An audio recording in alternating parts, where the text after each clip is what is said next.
Ito na mga paps, tapos na tayong magpa-ani, tapos na tayo magpa-repair. So ito yung bahagi na nakakalungkot dahil yung ine-expect natin na maybe ganoon ang kadami ng kikitain natin o kaya yung maani natin ay hindi ganoon nangyari. Review natin sandali kung ano yung naging problema nung ating palayan. Talagang sinuplayan ko ng tubig, bumili talaga ako ng tubig. Gumastos ako dyan ng 3,000 mahigit para sa tubig namin dito na dangaw. Nakontrol ko naman siya, hindi sila ganong naminsala. Pero ang talagang naminsala sa atin yung pag may sumablay pala dyan na isa ay bawas ani. Pag hindi mo na-prepare yung lupa ng maayos, bawas ani. Pag hindi mo na-control yung mga peste, bawas ani. Pagka nagkulang ka sa fertilizer, bawas ani. Kapag ibang factor ay hindi mo pa rin magawa, ang magiging resulta niyan ay 0 ani.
Nag-awit ka mga mga datos.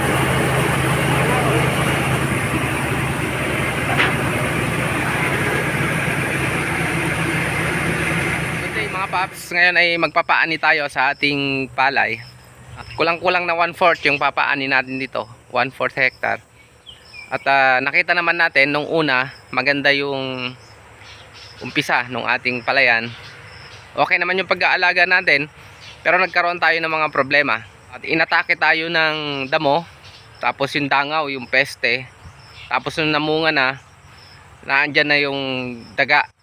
Tapos etong panghuli, nung malapit na tayo mag-harvest, inatake naman ng mga ibon. So ang overall, almost 1/2 siguro ng ating dapat na maani ang nawala dito sa ating palayan. So far, may natira naman. Tingnan natin kung makakabawi tayo sa mga nagastos natin. Kasi talagang medyo hindi naging maganda yung naging outcome. Kasi nga, dun sa mga nabanggit na mga problema. So maging aral sa akin yon. Sana next time, mapaghandaan ko ng mas maayos. Kasi ang dami pala nating dapat i-consider sa pagpapalayan.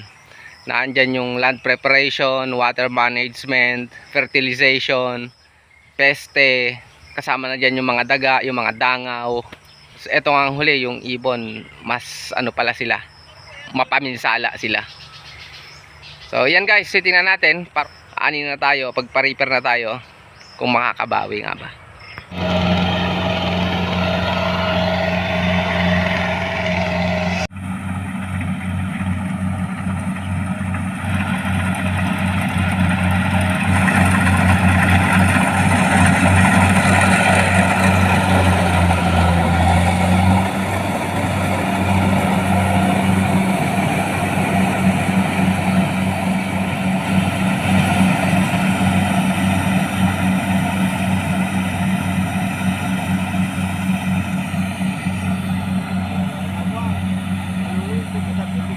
Ito na mga paps, tapos na tayong magpa-ani, tapos na tayo magpa-repair.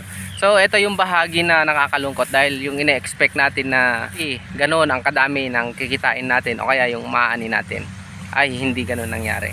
Kasi itong last minute, itong last 1 week bago tayo magpa-ani, inatake tayo ng ibon. Talagang sobrang daming ibon.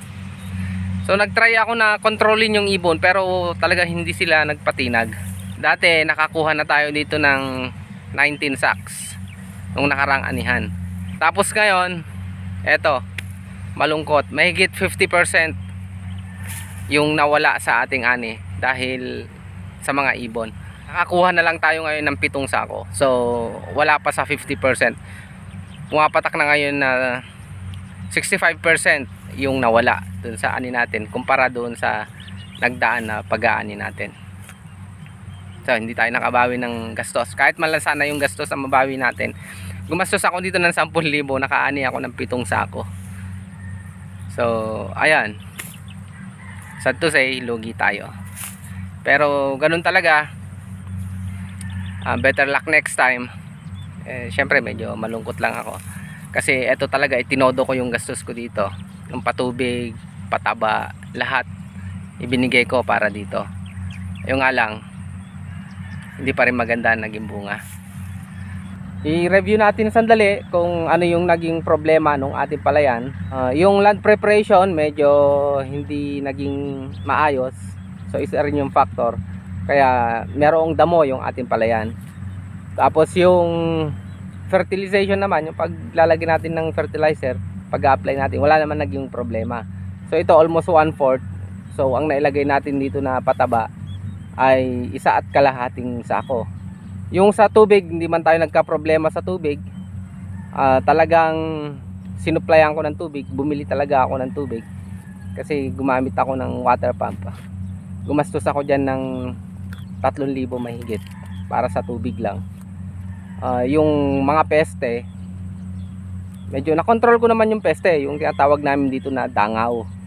Nakontrol ko naman siya, hindi sila gaanong naminsala. Pero ang talagang naminsala sa atin yung ibon. Talagang ang estimate ko noon kalahati nung kita o kalahati ng ani ay kakainin talaga nung ibon. Pero hindi pa pala yun ang nangyari. Mahigit pa sa kalahati ng ine-expect natin na ani natin ay kinuha ng ibon. Kinain, dami. Kasi grupo-grupo sila. Pag may tao, lilipad lang yon. Pag walang tao, umaatake sila. Next time na magsaka ulit tayo, titiyakin na natin na kontrolado natin yung mga ganong experiences natin. Kasi ito naman, hindi man ako veterano na magsasaka. Pero talagang minalas lang ngayong panahon na to. So siyempre malungkot ako. Pero hindi ko na paahabain ng kwento kasi medyo nalungkot nga na ako dito. So hanggang dyan muna, and salamat sa inyong pagsuporta. Hanggang sa muli. Babush.